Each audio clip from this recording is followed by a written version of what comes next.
Atheism is parasitic. It cannot survive by itself unless it has a host that it can suck and eat and consume a worldview from. Just like the government, it can't subsist on its own. It needs citizenry to work and do hard work and make money, and then they can tax them and not give them anything of value. This is atheism. And it's not even our definition. Atheists themselves love to define atheism as a lack of belief. It is empty and it's negative. It has no positive claims. A lack cannot sustain or produce anything. So where do atheists get beliefs, values, rules, all of these things? A grounding for consciousness, for the laws of logic? The world itself is more expected on theism, and since suffering needs the existence of the world, that it's theism, but granted the existence of a material world, let's say, I think atheism. Okay. Because however life began, it developed through a series of natural selection, which requires animals to develop senses that they wish to avoid in order to be more likely to survive. And that's why pain receptors evolve. In a world where not all of these pains are actually going to kill us, we're left with situations in which we're in a lot of pain but don't end up dying for it. I was talking about a moment ago. Perhaps not. Maybe theism accounts better for consciousness than atheism does. Agree with that. So I think what we're doing here is we're sort of slightly shifting the goalposts. If you don't want to grant the existence of the material world before we start talking about this, we can do an argument from consciousness. But then we need to debate whether consciousness is explicable on atheism. They steal it from theistic worldviews. And it would be good enough if they didn't steal it and they just borrowed it. They just used it and they left it alone. But instead, when they steal it, when they take it, they're belligerent. They're angry, they're furious, and then they call you the haters of knowledge, of rules, of morals, of science. Even though all these things make more sense under a Christian worldview, they take it from God and then spit in his face. Christianity was doing just fine in the 15th century when the scientific revolution was just taking off. Everywhere it goes, it was bringing prosperity and life and liberty to people that have never seen it before in the world's history. And then comes atheism, like a parasitic wasp that wants to lay its eggs inside of a worm and then its babies to hatch and to consume the worm that it got the nutrients from in the first place. It came in and crept in incognito. And I can already hear the atheists in the comments screaming and crying, get a tissue, this is gonna be bad. I can already hear the atheists screaming like that woman.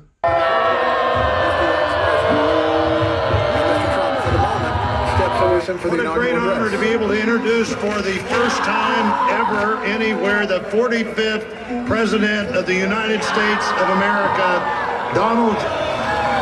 You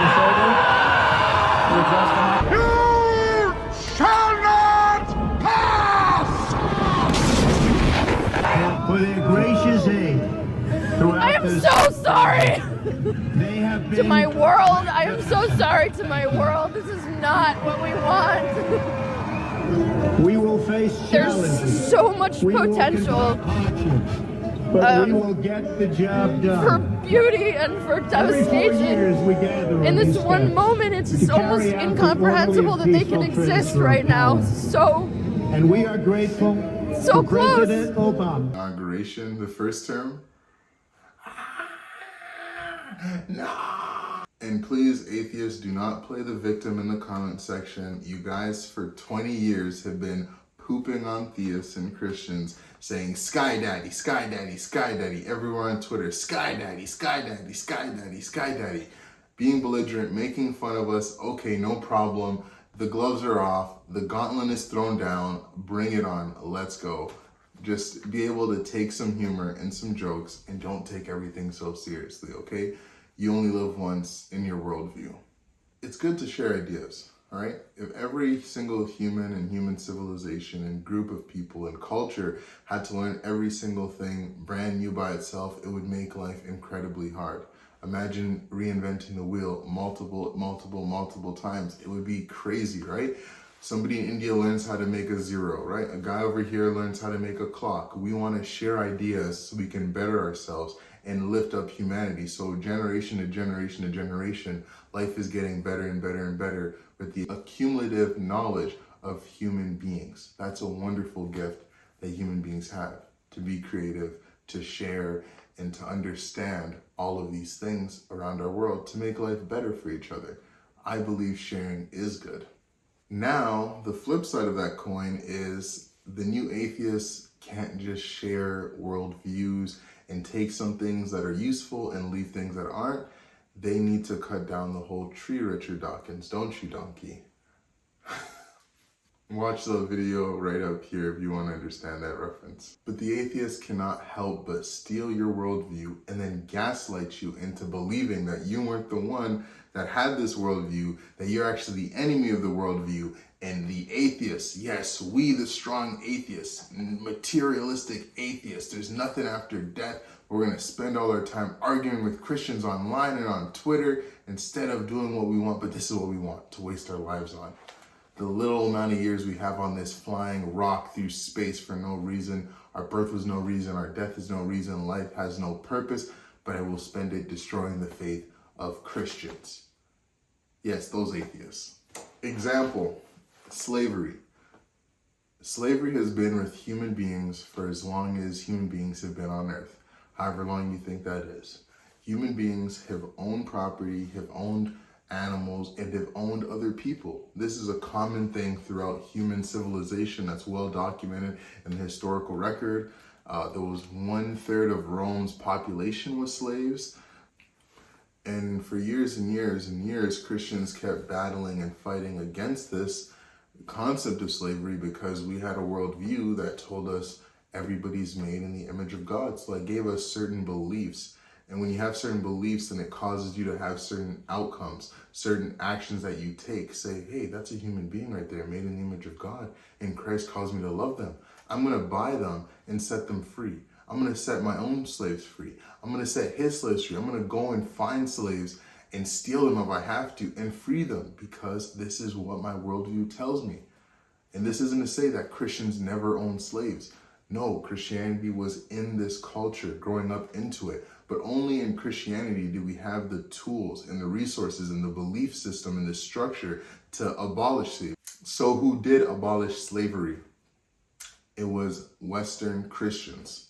It was Christians in the Western world. The abolitionists in England, in Europe, and in America, freeing slaves and using the Bible as justification for it. And then after we abolished slavery in the West, in our own home, what did we do? We made it a practice to stop slavery going around everywhere in the rest of the world. If you guys look up the history of America and England literally stopping African slave merchants and the Muslims that were in the African slave trade, trading Africans all around the world, they were unaliving them when they caught the slave catchers, right? It was illegal, right? They would catch them, they would put them on boats, and they would have them going all around the water. And if they saw a British vessel, they would rather throw the slaves into the water so they don't have any proof of being slave catchers, and instead of meeting the wrath of the British Empire. And the same thing was happening in the US.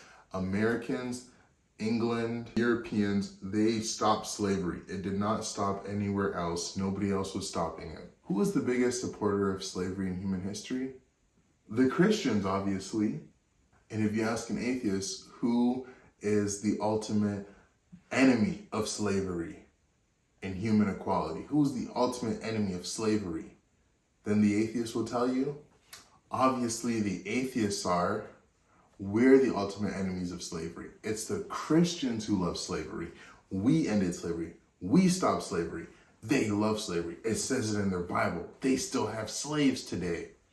But then if you ask the atheists, okay, can we test your logic? What part of your lack of belief tells you that owning a human being is wrong? Crickets. Exactly. There's nothing in your worldview that gives you any substance to justify or base your love of humanity and your love of animals. There is nothing in your worldview that tells you actually human beings intrinsic value. What part of your beliefs say that?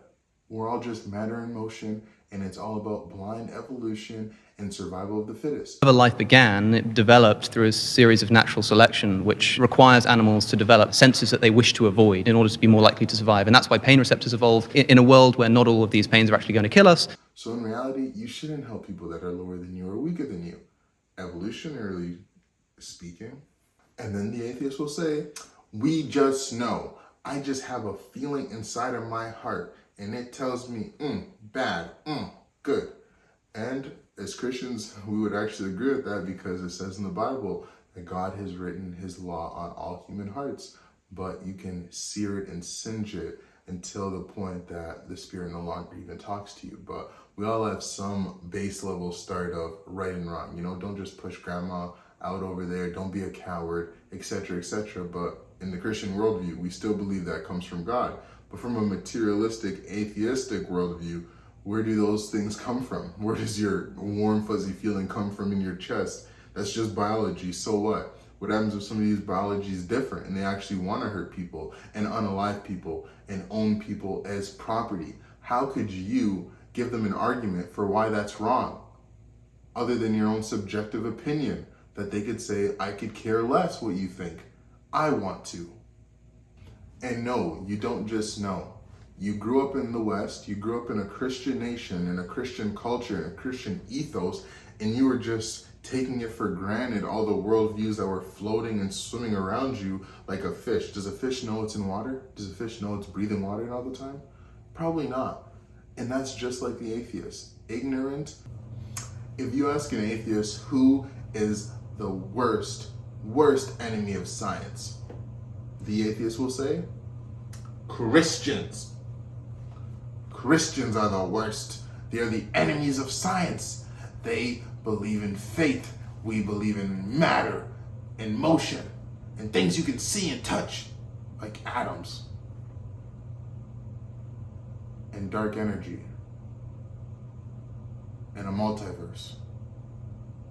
We only believe in things we can touch. And consciousness and the beginning of the universe. Okay, we're done. And if you ask an atheist who's the biggest protector and ally of science, the atheist will say, we are. We're the strongest. We're the best. We love science and we're the protectors of science. But two men can have a baby. From my perspective, for instance, attempting to lie to people who claim men can be women isn't human flourishing. From Matt's perspective, it is. Why? Why should the collective of humanity lie and say men can get pregnant? Why should they say that men can have periods? Things which are categorically and obviously false. Most of the Western nation is, can a man be a woman? Right?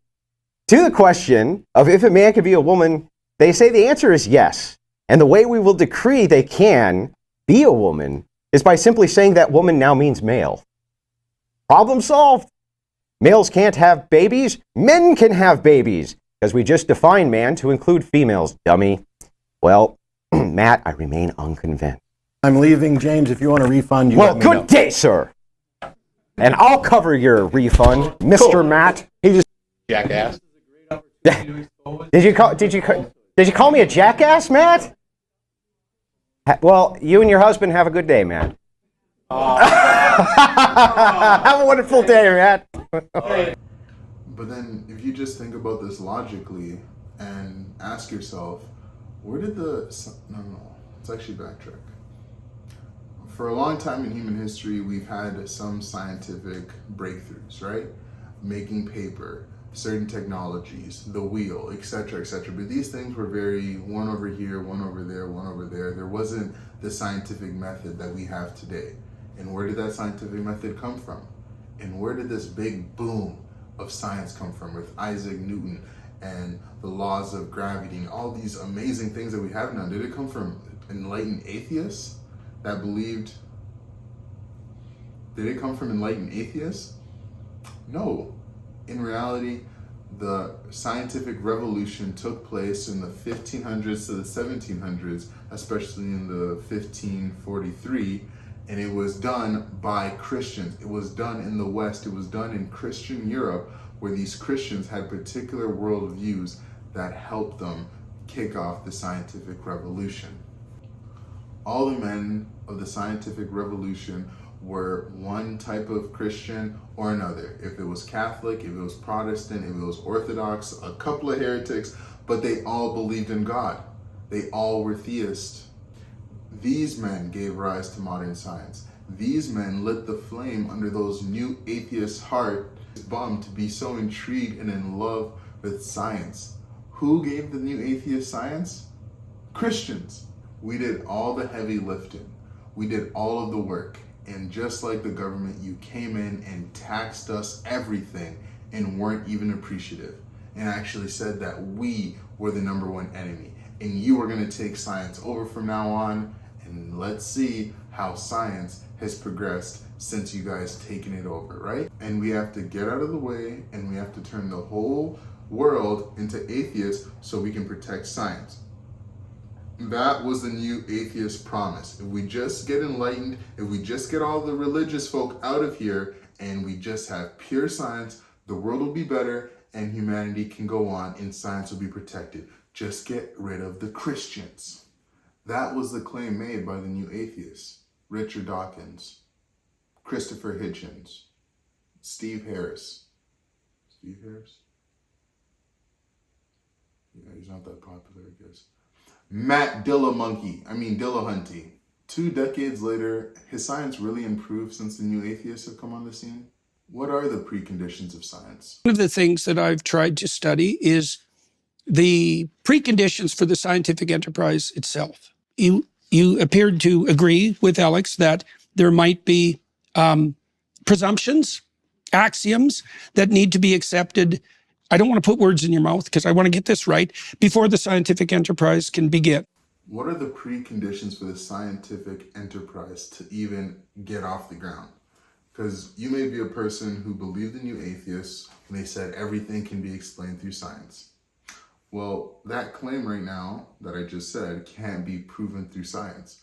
It can be proven through logic, but it can't be proven through science. There's no test that we can run in a lab or test tubes to figure out if that statement is actually true scientifically. You got to use logic. There's other truths like mathematics. There are other truths than science, and science cannot answer every question. What do you have to believe for science to even begin, really? You have to believe in the laws of nature, that there are laws of nature, that these laws of nature have been finely tuned for you, a human being on earth, to do science, to figure out God's thoughts after him. That's a pretty big thing to believe, because if you're going to spend time and money and effort as it was in the 1500s and the early scientific revolution after the Renaissance, that was Christian. You're not just going to go waste money to go try to figure out a simple, cute, beautiful equation that will explain gravity. No, you're not going to do that if you don't already have these beliefs, that you are the sort of creature that can figure these things out, that your mind can somehow map onto math, can somehow map on to the world and onto science, that we as human beings can figure out these things that are in the world inside of our heads, because no other animal can do that to our level, can they? We're pretty special, aren't we? That the constants are constant, right? That gravity is gravity everywhere. That light speed is light speed everywhere. That there's certain constants that govern our universe that stay consistent and continue to move the same way all the time. And learning and discovering these things are actually good in and of themselves. That doing the scientific method and figuring out the universe and all the secrets of the universe is us worshiping God, is actually us thinking of God's thoughts after him. This is how the first scientific revolution, this is how the pioneers of the scientific revolutions thought of their work, as worship. Isaac Newton wrote the book Principia Mathematica. It's something in Latin, I can't pronounce it. So go ahead and roast me in the comments. But at the end of the book, it says or the beginning of the book, it says, I wrote this so any thinking man can believe in God, right? Isaac Newton, and the atheists will say, he was a scientist despite his Christianity. No, all of these men were Christian. All of them had these worldviews that they derived the meaning for why they were pursuing science in such a vigorous and intense way before the new atheists got their hands on it. You can't start science before you have a reason and an understanding and these presuppositions and these preconditions for science before science ever takes off. I've tried to think those through. So let me lay out a couple of them. This is partly what I've done while trying to make the case, for example, that you're more of a Christian than you think you are. So, for example, guys, do you see Dawkins' face when Jordan Peterson says he's more of a Christian than he thinks? Yeah, in Richard Dawkins' head, he's saying, how can I be a Christian? I don't even believe in Christ. Was he a real person? But all the historians say he's a real person, but I really do not want to be a Christian. But I love Christmas music, and I don't want my country to become a Muslim country, and I really feel home in the Christian ethos. But I still want to destroy Christianity because I'm smart and I'm a scientist. I think that the scientific enterprise is motivated by the axiomatic presumption that truth tends towards a unity. I think that it's predicated on the notion that there is a logical order that's intrinsic to the cosmos, that fundamental order is good, that it's intelligible to human beings, and that discovering that order and aligning ourselves with it makes for life more abundant. But in reality, when Jordan Peterson says that, it's because Richard Dawkins is more of a Christian than he thinks, because the presuppositions, the preconditions for science, for the intelligibility of the universe, for the human mind, for how consciousness, all these things that Richard Dawkins is building his house here, and he just assumes he has consciousness and it makes sense, and there's a universe that came from nothing and it makes sense, and evolution was just a... But granted the existence of a material world, let's say,